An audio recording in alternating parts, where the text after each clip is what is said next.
की श्री स्वामी अग्रदास जी महाराज की, श्री नाभाजी महाराज की, श्री प्रियादास जी महाराज की, श्री वृंदावन धाम की, श्री बांके बिहारी लाल की, श्री राधा वल्लभ लाल की, श्री गिरिराज जी महाराज की, श्री यमुने महारानी की, श्री राम नाम महाराज की, श्री महाराज जी की। जय जय श्री राम।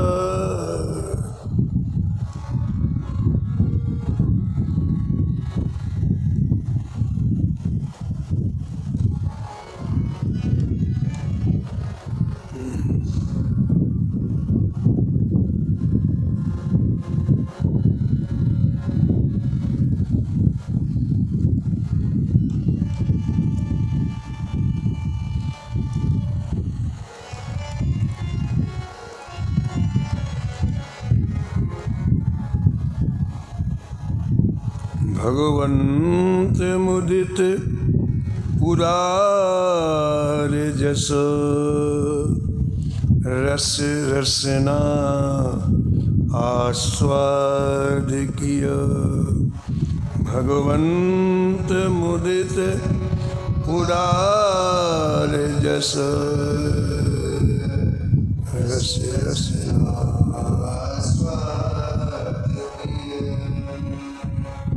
कुंज बिहारी के लिए सदा अभियंतर भासे। कुंज बिहारी के सदा अभियंतर भासे। दंपति सहज स्नेह प्रीत परमित प्रकाश। दंपति सहज स्नेह प्रीत परमित प्रकाश। अननि भजन रसरीत पुष्ट मार्ग कर देखी।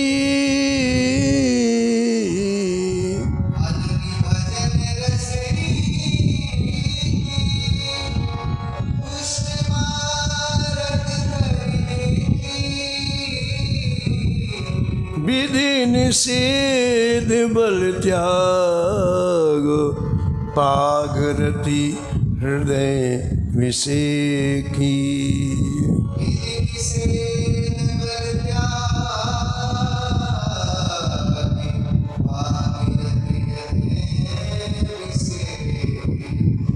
माधो सुत सम्मत रस को माधो सुत तिलक नाम धर सेवलियो।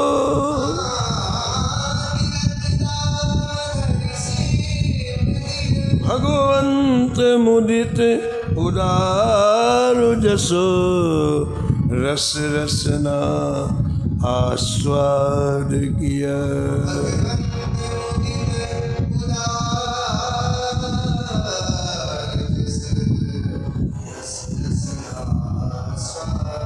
रस रसना आस्वाद किया।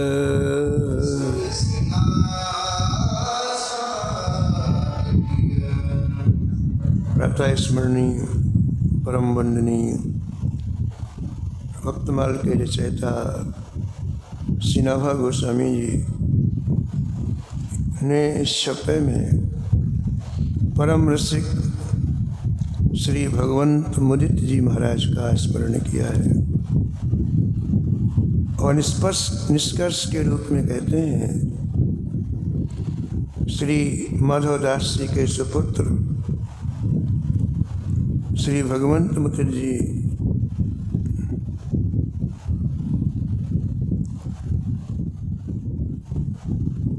रसिक भक्तों के अनुसार अपना जीवन जिया। माथे में तिलक लगाते, गले में तुलसी जी की कंठी धारण करते, श्री राधा कृष्ण की नित्य नियम से सेवा करते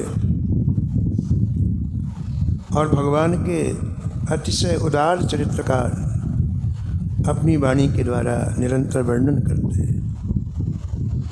आपके जीवन जीने की यही शैली थी।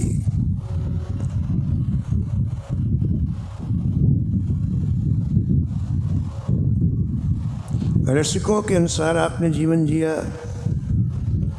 उसका परिणाम ही हुआ कि श्री कुंज बिहारिणी श्री कुंज बिहारी जी की नित्य निकुंज लीला का स्मरण आपके हृदय में 24 घंटे होने लगता है।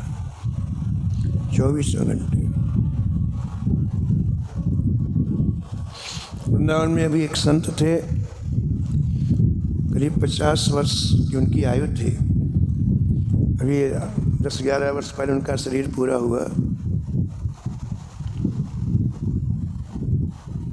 तो उनके ऊपर ऐसी संतों की कृपा हुई, अनुग्रह हुआ, उनको खुली हुई आंख से वृंदावन में महाराज का दर्शन 24 घंटे होता। आंख उन्हें बंद नहीं करना पड़ता था, एकांत में नहीं बैठना पड़ता था। खुली हुई आँखों से निरंतर व्रज में जो दिव्य महाराज चलता है उसका दर्शन 24 घंटे होता था। ऐसे यहाँ श्री नाभाजी महाराज कहते हैं कि श्री भगवंत मुनित जी की ऐसी स्थिति थी कि श्री कुंज बिहारिणी श्री कुंज बिहारी जी की नित्य निकुंज लीला का हृदय में सर्वदा प्रकाश होता।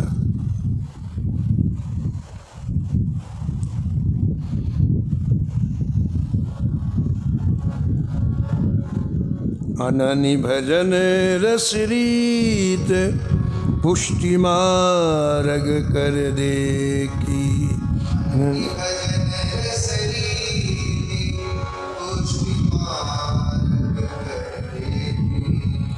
आपने अनन्य भाव से सेवा की श्री ठाकुर जी की। जो रसमयी रीति है उस रीत को अपना करके आपने सेवा की। लौकिक जो विधि निषेध हैं उनकी परवाह आपने नहीं की। केवल हृदय में जो विशेष राधा कृष्ण का परम अनुराग है उसमें आप डूबे रहते। विधि निषेध बल त्याग पागरति हृदय विषेकी। विधि निषेध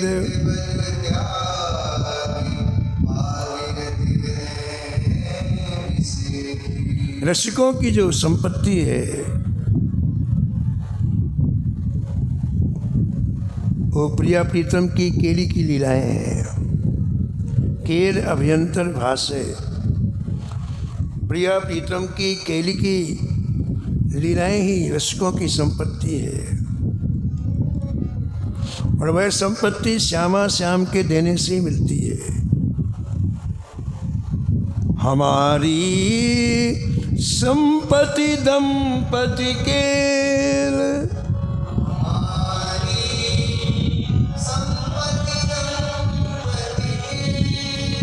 हमारी संपत्ति दंपति केल हमारी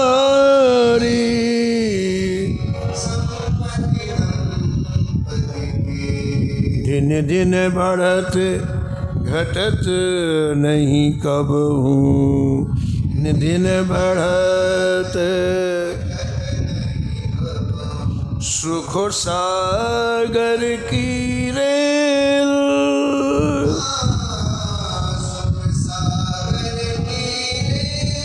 हमारी संपत्ति दंपति के।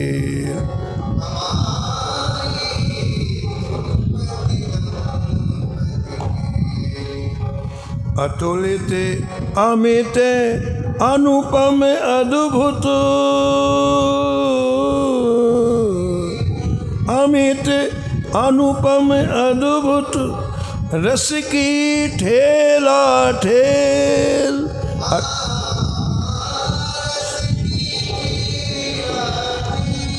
भगवत रसिक द्रगन में दीनी, भगवत रसिक श्यामा श्याम सकेल।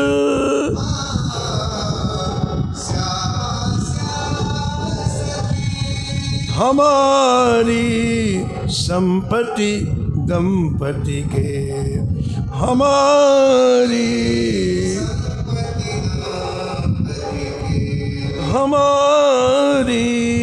संपत्ति दंपति के।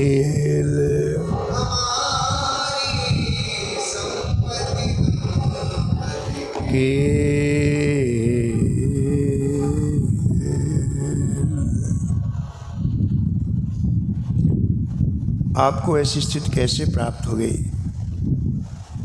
भक्तमाल के टीकाकार श्री प्रियादास जी महाराज वर्णन करते हैं।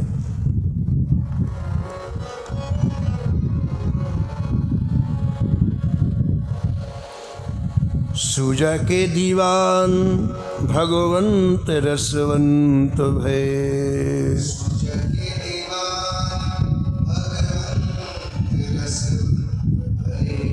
वृंदावन वासिन की सेवा ऐसी करी है।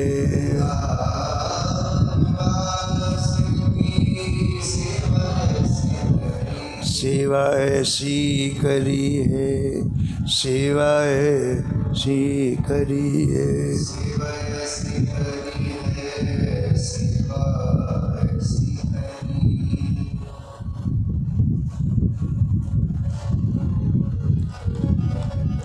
श्री प्रियादास जी कहते हैं कि भगवंत मुनि जी परम रसिक संत थे। आप 500 वर्ष पहले आगरा के जो नवाब थे सूजा उल्क मुल्क, उसके दीवान थे। बुद्धि बड़ी तीव्र थी आपकी, इसलिए बड़े पद पर इन्हें नियुक्त किया नवाब ने। आगरा में रहते हुए भी आप अपनी नियम, अपनी प्रणाली को बिल्कुल भी इधर से उधर नहीं होने दिया। ब्रज में आपका लगाव था और ब्रजवासी श्री ठाकुर जी के अपने हैं, सखा हैं, प्रिय हैं, इसलिए आप ब्रजवासियों को हृदय से मानते थे। प्रियदासी कहते हैं कि कोई भी ब्रज का ब्राह्मण चला जाए आपके पास, कोई गोसाई चला जाए, कोई साधु चला जाए, कोई गृहस्थ चला जाए, तो आपको इतनी खुशी होती, उसका इतना सम्मान करते आप, अन्न से, धन से, वस्त्र से।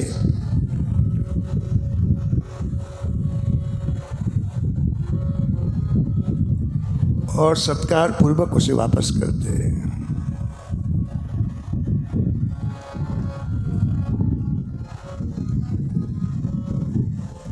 श्री भगवंत मुनि जी के गुरु जी का नाम था हरिदास जी। हरिदास नाम के कई भक्त हो चुके हैं वृंदा श्री भक्तमाल में। ये हरिदास जी श्री गोविंद देव जी जो इस समय जयपुर में विराजते हैं, पहले वृंदावन में विराजते थे। गोविंद देव जी का मंदिर श्रीरंग जी के सामने है। तो श्री गोविंद देव जी के मंदिर के अधिकारी थे हरिदास जी। मंत्र के बाद फिर अधिकारी होता है, तो आप गोविंद देव जी मंदिर के अधिकारी थे।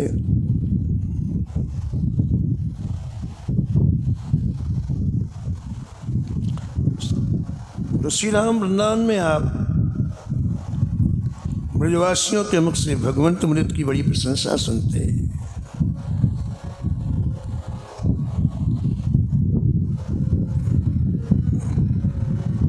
भगवंत मृत इतने उदार हैं, ब्रजवासियों को इतना चाहते हैं, इतना सम्मान करते हैं। ये बात सुनते तो गुरु जी बड़े प्रमुदित हो जाते हैं, प्रसन्न हो जाते हैं।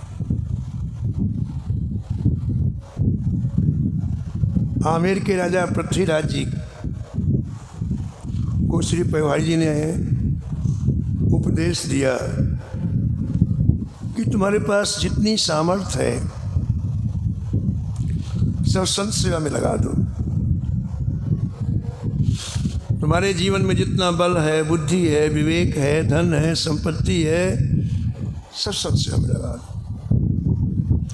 तुरंत उन्हें गुरु जी की बात आत्मसात कर लिया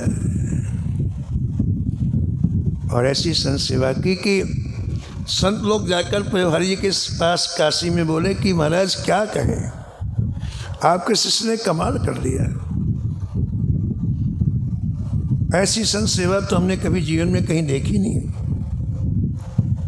तो पौवारी जी के मन में ऐसा आया कि चलो एक बार हम भी जाके देखें कैसी संत सेवा कर। तो 100 संतों को लेकर के आमेर आए। ऐसे ही श्री गोविंद देव जी मंदिर के अधिकारी श्री हरिदास जी ने सुना कि भाई भगवंत मृत बहुत बढ़िया सेवा करते हैं। ब्रजवासियों की, यहाँ से गए हुए संतों की कपट रहित सेवा। कपट रहित सेवा हुआ जो बदले में कुछ ना चाहे। सेवा के बदले में कुछ चाहना ही कपट है। चाहे वो ठाकुर सेवा हो, चाहे वो संत सेवा हो, चाहे कोई भी सेवा, जहाँ चाहा ही वहाँ कपट आया।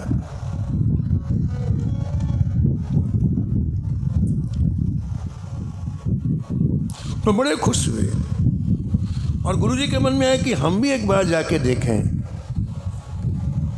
कि ये भगवंत कैसी सेवा करता है। ऐसा आपके मन में आया।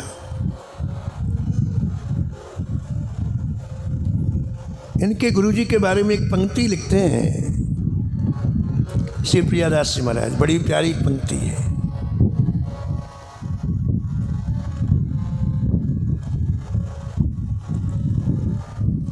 जोगताई सीमा प्रभु, जोगताई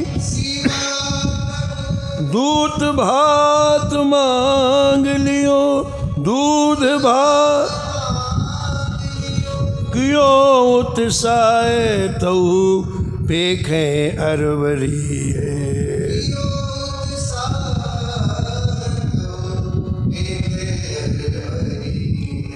श्री हरिदास जी ऐसी सेवा करते गोविंद देव जी की। प्रियादास जी कहते हैं एक बार ये सेवा कर रहे तो गोविंद देव जी इनसे बोले, हरिदास जी से कहा, पुजारी जी बहुत दिन हो गए हमको दूध भात का भोग नहीं लगाया।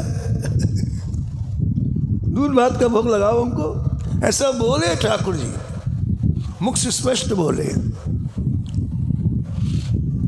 इन्होंने दूध भात तैयार किया और बड़े प्रेम, इनके सामने ठाकुर जी ने आरोगा दूध भात। ऐसे उच्चकोट के प्रेमी श्री हरिदास जी थे। तो ऐसे हरिदास जी के मन में आज अपने शिष्य के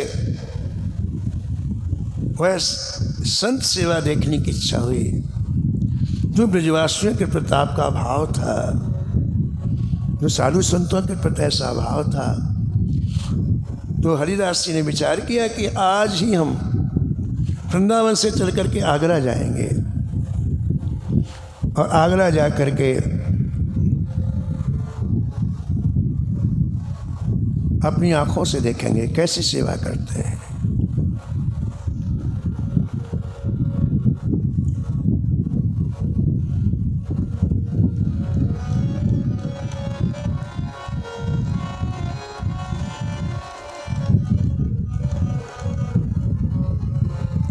सुनी गुरु आवत अमावत न क्यों अंग, सुनी गुरु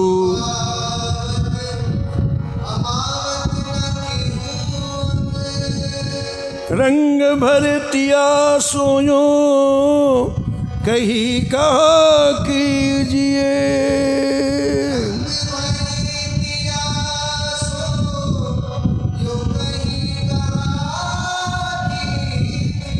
कहीं कहा कीजिए, कहीं कहा कीजिए, कहीं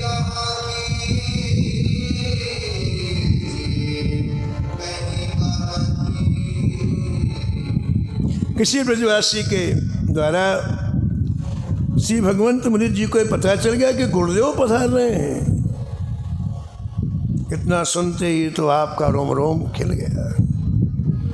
कैसी कृपा, स्वयं गुरुदेव चलकर क्यों आ रहे हैं? कहते कानों में सुनते ही आप जहां खड़े थे वहीं प्रेम रंग में डूब गए। बड़ी देर के बाद अपने आप को संभाला, अपनी पत्नी से बोले, तुमने सुना है श्रीधाम वृंदावन से गुरुदेव कृपा करके हमें दर्शन देने के लिए आ रहे हैं।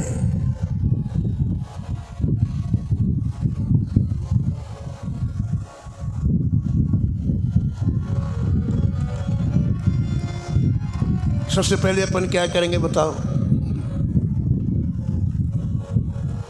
ऐसा करेंगे, गुरुदेव आएंगे तो सबसे पहले दंडवत प्रणाम करेंगे। फिर क्या करेंगे? फिर गुरु जी के चरणों को धोकर चरणामृत लेंगे। फिर क्या करेंगे? फिर गुरु जी को माला धारण कराएंगे। फिर क्या करेंगे? फिर षोडशोपचार पूजन करेंगे। फिर क्या करेंगे? फिर गुरु जी को सुंदर से सुंदर पदार्थ बना करके श्री ठाकुर जी का भोग लगा के प्रसाद तबाएंगे। फिर क्या करेंगे? फिर अच्छी से अच्छी भेंट देंगे। जब भेंट की बात, ये आपस में बात कर रहे हैं दोनों, अभी गुरु जी आए ही नहीं, अभी तो वृंदावन से चले हैं, और आपस में दोनों बात कर। जब भेंट की बात आई तो भगवंत जी ने कहा क्या भेंट देंगे? बाकी चीज़ें तो ठीक है, पूजन ठीक है, प्रणाम ठीक है, लेकिन मेरी बुद्धि काम नहीं कर रही है। तुम बताओ भेंट क्या देंगे?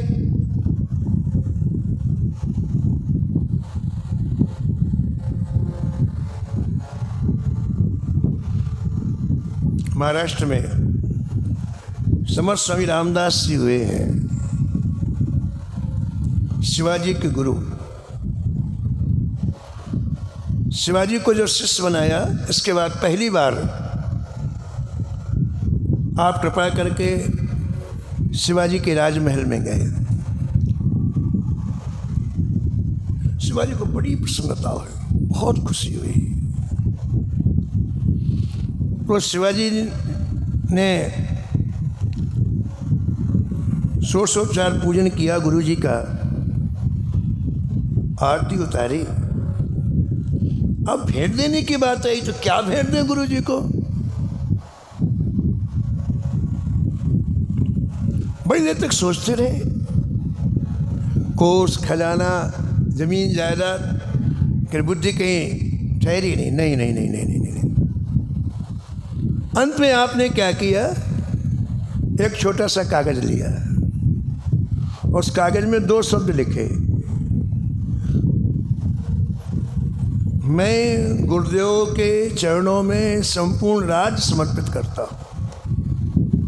क्या लिखा? मैं गुरुदेव के चरणों में संपूर्ण राज समर्पित। उस कागज को चरण पादुकाओं में रख दिया और प्रणाम।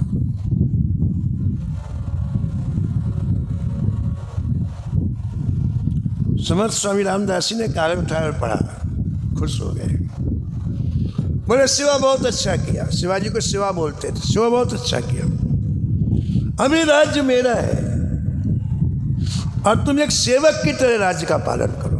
अब तुम स्वामी नहीं हो, राज्य मेरा हो गया ना, अब तुम एक सेवक की तरह इस राज्य का पालन करो। ऐसे ही ये दोनों प्रतीक्षा करते करते सुबह से रात हो गई, गुरुजी नहीं आए।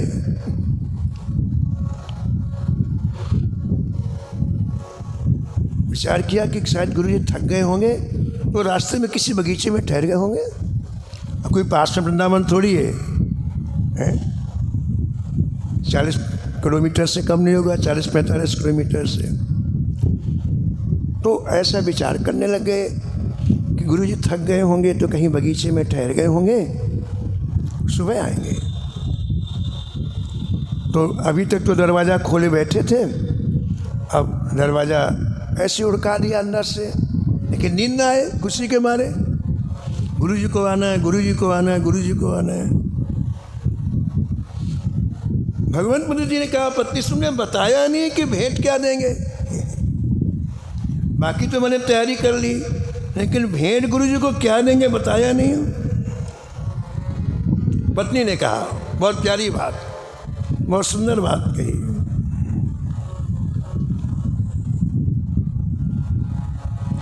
बोली घर बार, बोली घर बार, पट संपत्ति भंडार सब।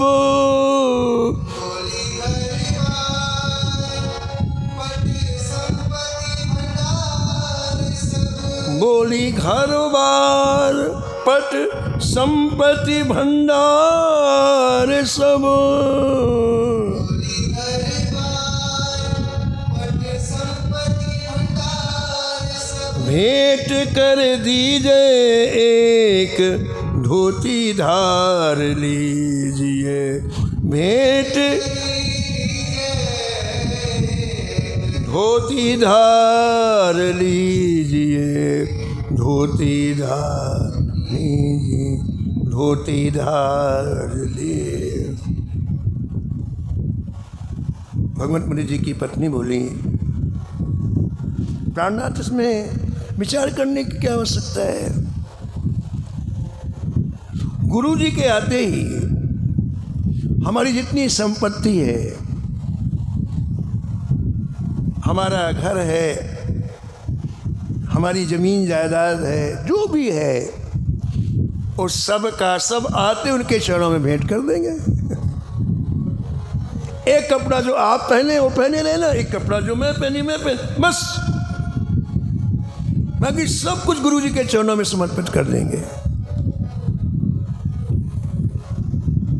प्रियदास जी लिखते हैं, रीझे सुन बानी, रीझे सुन बानी, साची भक्ति तेहि जानी, रीझे सुन बानी, साची भक्ति तेहि जानी। मेरे अति मन मानी, कहे आंखें जल बीजिए, मेरे अति मन मानी।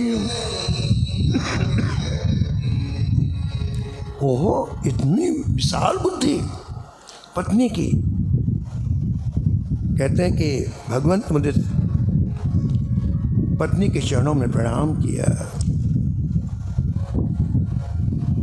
कहा तेरे विचार सुन करके मैं बिक गया। अश्रु प्रभावित होने लग गए।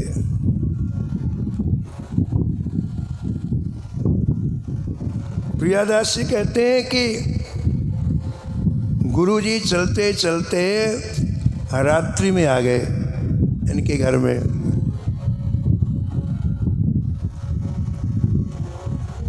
और घर के बाहर चबूतरा होता है, तो 4 चबूतरे में बैठ गए। अकेले आए थे, चबूतरे में बैठ गए और पत्नी की बात सुनने लगे। असली बात तो अकेले में निकलती है, लोगों के सामने तो शिष्टाचार होता है। अंतरंग बात सुनी दोनों की गुरुजी ने, और सुनते ही आपके हृदय में आया, हो ये सारी संपत्ति मुझे दे देंगे। ऐसे उदार व्यक्ति जिनका एक क्षण संत सेवा में जाता है, ब्रजवासियों की सेवा में जाता है, इनकी संपत्ति का इतना अच्छा सदुपयोग हो रहा है। मैं यदि ले लूँगा तो फिर ये सेवाएं बंद हो जाएंगी, इसलिए अब मुझे मिलना नहीं चाहिए, वापस चलो।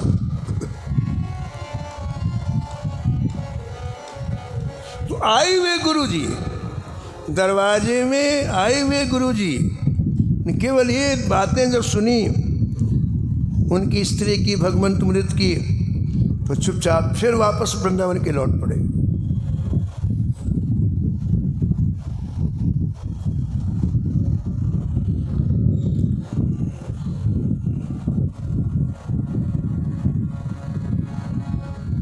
महाराष्ट्र में राका बाका दो संत हुए हैं। राका पति का नाम था, बाका पत्नी का नाम था। पंढरपुर में रहते थे। ऐसा जीवन महाराज उनका। बड़े बड़े हंस, परमहंस ऐसा जीवन नहीं जी सकते जैसा वो ग्रह में रह करके जीवन जिया। बड़े हिमालय में रहने वाले भी ऐसा जीवन नहीं जी सकते।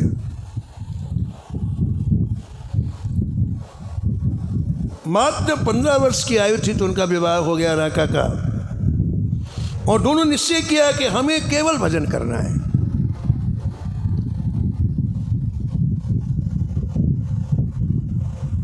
तो कैसे भजन किया?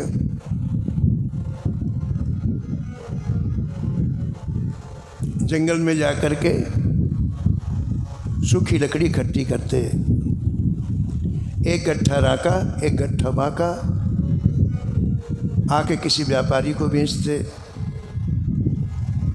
उस जमाने में 1 पैसे का बंडल बिकता, 1 पैसा चलता था।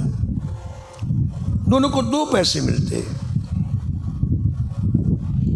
1 पैसे से अपने लिए आटा नमक खरीदते और 1 पैसे से संत सेवा करते।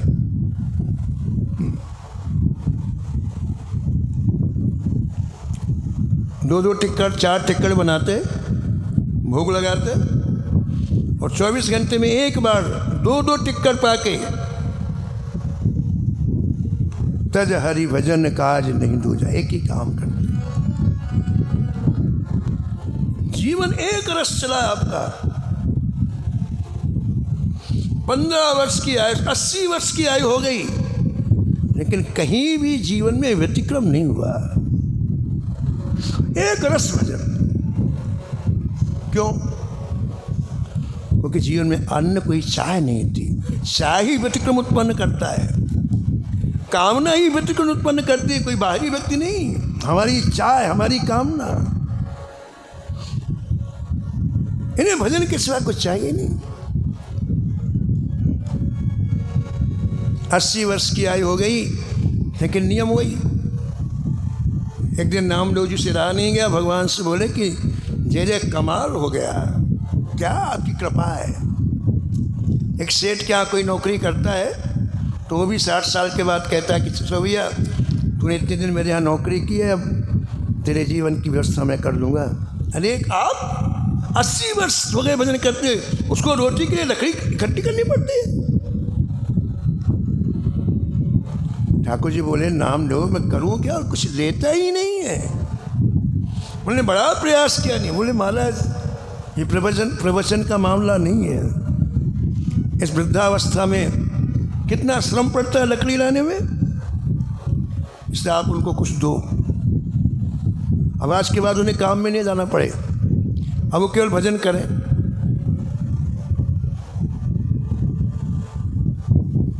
तो भगवान ने कृपा किया। एक 20 किलो की सोने की ईंट जहाँ लकड़ी बीनने के लिए जा रहे थे दोनों, उनके सामने प्रकट कर दिए। 20 किलो, इतने में काम चल जाएगा। भगवान नामदेव को भी साथ में ले गए, चल तू भी साथ में। दोनों छिप गए झाड़ियों के पास, ईंट सामने प्रकट कर दिया। अब नियम ये था, जब वो लकड़ी बीनने जाते कि आगे आगे राका, पीछे पीछे बाका, और दोनों के बीच में 10 कदम का फासला। 1 मिनट के लिए दोनों बात नहीं करते। आप बताओ, घर में रहते हुए भी दोनों 1 मिनट के लिए बात नहीं करते। फिर क्या करते? पत्नी देखती कि पति ने भजन तो नहीं छोड़ लिया, और पति देखता कि पत्नी ने भजन नहीं छोड़, बस एक ही काम, कोई बात नहीं, बात ही नहीं है कोई।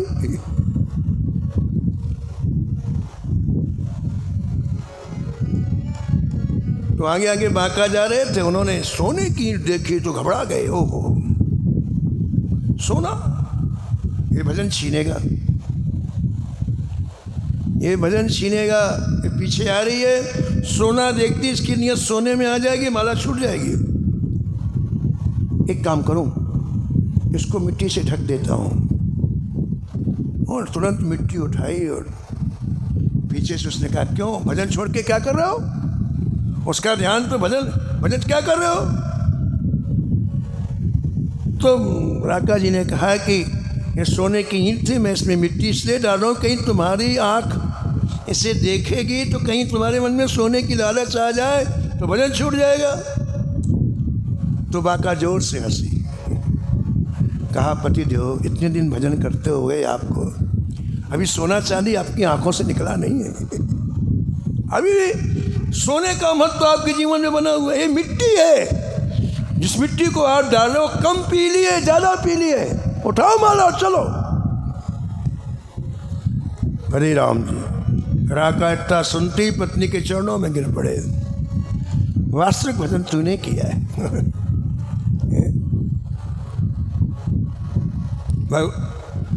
ईंट ली नहीं, वापस आ गए।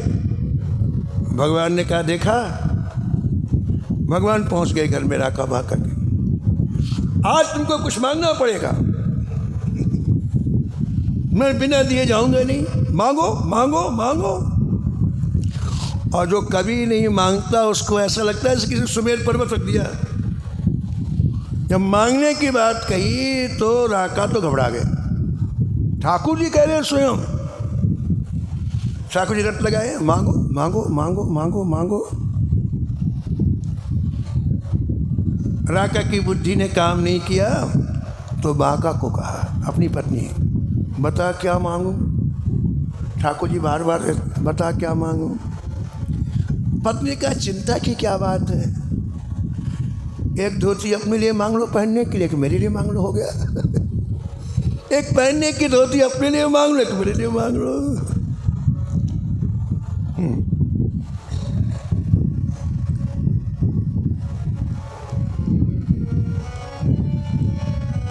ऐसे ही भगवंत की पत्नी ने कहा, एक धोती अपने लिए पहनने वाली रखेंगे, एक आप रखिएगा, बाकी सब कुछ गुरु जी को दे देंगे। ऐसा भाव सुन करके वृंदावन वापस चले आए गुरु जी। और जब प्रातःकाल गुरु जी नहीं आए तो अपार कष्ट में डूब गए भगवंत पंडित जी। गुरु के वियोग में रोने लग गए, इतना रोए कि साक्षात स्वयं भगवान हरिदास जी का रूप धारण करके, गुरु जी का रूप धारण करके आए। बड़ी प्रसन्नता हुई, जैसा आपने सोचा था वैसे ही किया। साष्टांग दंडवत प्रणाम किया, चरण धोए। कहा, गुरु जी आप अकेले आए, शिष्य नहीं आए? बोले, पहले आसन तो लाओ। और जैसे ही आसन लेने के लिए गए, अंतर ध्यान हो गए, भगवान अंतर ध्यान हो गए।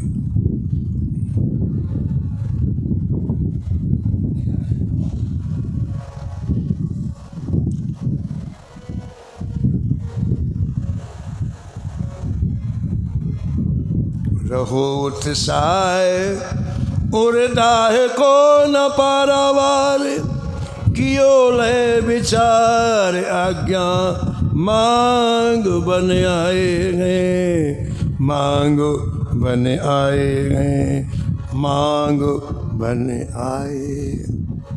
नवाब से आपने छुट्टी ली श्री भगवंत पंडित जी ने, और आगरा से चलकर श्री वृंदावन आए हैं। और आकर गुरुदेव का दर्शन किया है, गुरुदेव के समीप में रहकर अत्यंत सुखी हुए हैं। ऐसी निष्ठा आप गुरु जी के चरणों में थी, इसलिए आपने भक्तों का बड़ा दिव्य चरित्र लिखा है, रसिक अनन्नमाल। इस रसिक अनन्नमाल में करीब 36 भक्तों का चरित्र है जो आपने वर्णन किया है। आपने कई पदों की भी रचना किया है, आपके पिता का स्मरण किया है इसमें। श्री प्रियादास जी महाराज ने भगवंत मुदित जी के पिता का नाम था श्री माधोदास जी।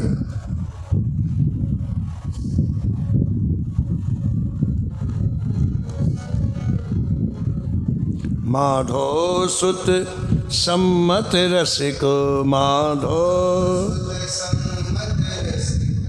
श्री माधोदास जी की एक बात प्रियादास जी लिखते हैं, कैसी निष्ठा थी आपकी श्री राम वृंदावन में, अद्भुत निष्ठा।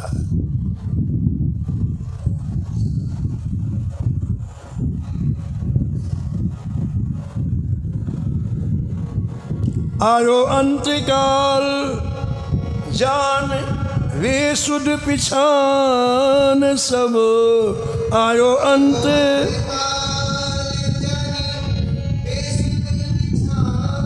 आगरे ते लेके चले वृंदावन जाइए, आगरे ते लेके चले वृंदावन जाइए, वृंदावन जाइए, वृंदावन जाइए।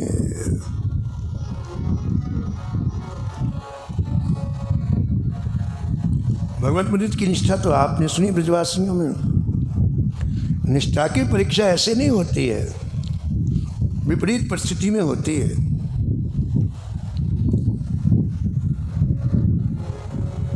बहुत से ब्रजवासी किसी अपराध के कारण आगरा की जेलों में बंद थे। आपने नवाब से कह के सबको जेल से छुटवा दिया। किसी एक ब्रजवासी ने आपके यहाँ चोरी की, आप तो कपट रहित सेवा करते थे, उसने चोरी की, लेकिन आपने बिल्कुल क्रोध नहीं किया, बिल्कुल।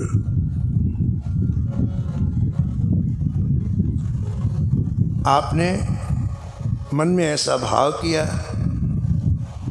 कि भगवान मेरी परीक्षा ले रहे हैं, इनका नाम माखन चोर है, तो इन ब्रजवासियों को चोरी इन्होंने तो सिखाई है। और श्री ठाकुर जी ग्वाल बाल कैसी भी लीला करें, ब्रजवासी और ब्रजनाथ उसमें परमानंद ही है। वो लीला भले हमें नेगेटिव दिखाई पड़े, हमें अच्छी ना लगे, लेकिन भगवंत मुदित जी के मन में ऐसा भाव था कि वो सब कुछ हमें आनंद देने के लिए है।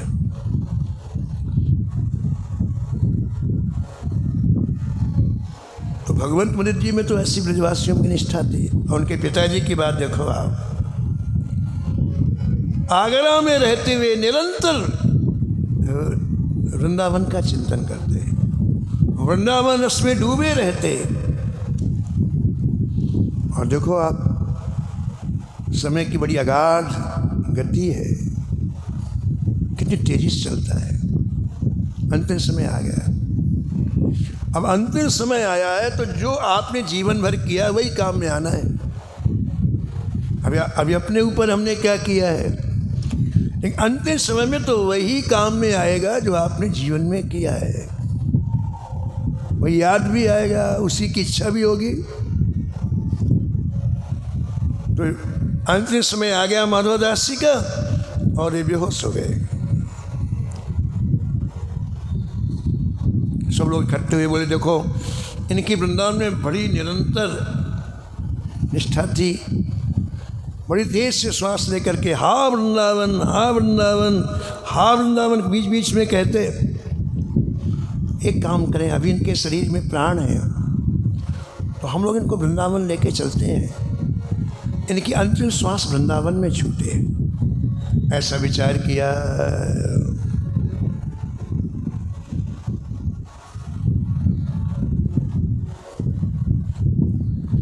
वृंदावन की शरणागति के 6 प्रकार रसिकों ने बताए हैं।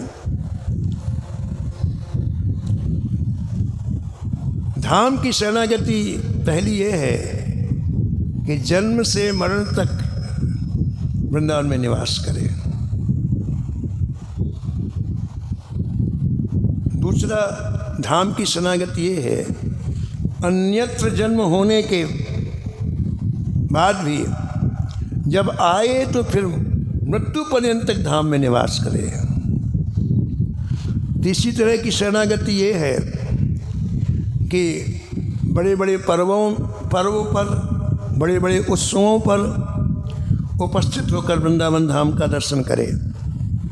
और चौथी शरणागति है, रहे कहीं भी लेकिन मन से निरंतर वृंदावन का स्मरण करे। ये भी धामवास है, कहीं भी रहे लेकिन मन से निरंतर धाम का स्मरण करे।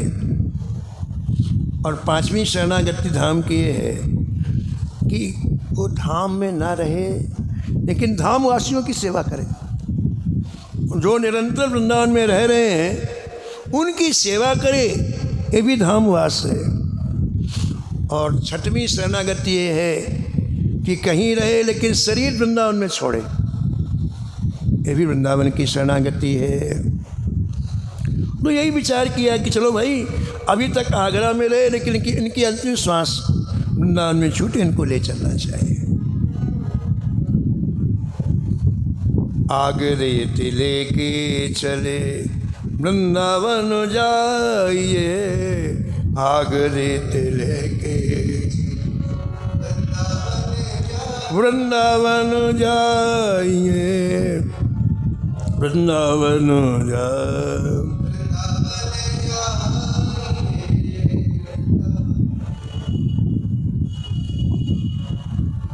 लोगों ने व्यवस्था की, कंधों में रख करके 4-6 आदमी, वहाँ पहले कोई और व्यवस्था थी नहीं, और आगरा से चले। करीब 20 किलोमीटर की यात्रा की तो इनकी मूर्छा टूट गई माधवदास सिंह। बोले कहाँ जा रहा हूँ मैं? बोले कौन हो तुम लोग, मुझे कहाँ ले जा रहे हो?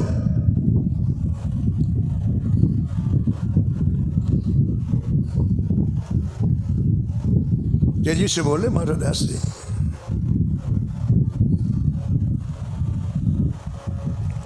तो उन लोगों ने कहा जो ले जा रहे थे कि महाराज आप निरंतर आगरा में रहकर सीधा हम वृंदावन का चिंतन करते थे, ध्यान करते थे, और हम वहीं ले जा रहे हैं आपको, आपके प्रिय वृंदावन में।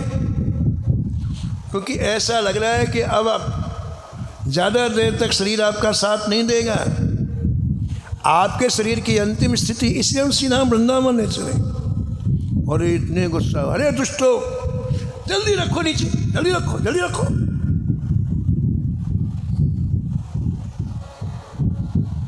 इस मलमूत्र से भरे हुए शरीर को तुम वृंदावन ले जा रहे हो? यह शरीर वृंदावन जाने योग्य नहीं है। यह शरीर जब वृंदावन में जलाया जाएगा तो शरीर से कितनी दुर्गंध निकलेगी। और तुम्हें पता है कि वृंदावन प्रिया प्रीतम का नित्य विहार स्थल है। इस शरीर की दुर्गंध उन विहार करते हुए प्रिया प्रीतम को यदि स्पर्श कर गई तो कितना अपराध हो जाएगा। इसलिए जल्दी करो, वापस मुझे आगरा ले चलो। अरे इस शरीर थोड़ी जाता प्रिया प्रीतम के पास, मन जाता है। मैं कहीं भी शरीर छोड़ूंगा उनके चरणों में पहुंचूंगा जहां मेरा मन है।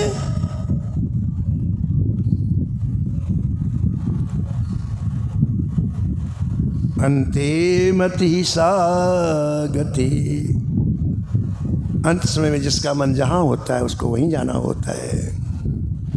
आशा जाकी जहां बसी, आशा जाकी तहाँ ताही को वास। ऐसा कह करके आपने अपने आप को लौटवाया और आगरा में शरीर छोड़ा। इसलिए नाभाजी ने कहा मैं संतों के चरित्रों का वर्णन नहीं कर सकता। एक तरफ तो संत वृंदावन में अंतिम सांस लेने को कहते हैं, रज में, और एक संत कहते हैं नहीं हमको वृंदावन में शरीर छोड़ना। नाभाजी बोले क्या लिखूं मैं? इसलिए भगवान के चरित्र का वर्णन करना सरल है, लेकिन संतों के चरित्रों का वर्णन बड़ा कठिन है। ऐसे भगवंत मुझे जी और उनके पिताजी के चरणों में बार बार वंदन प्रणाम। शेष कथा आप कल सुनेंगे।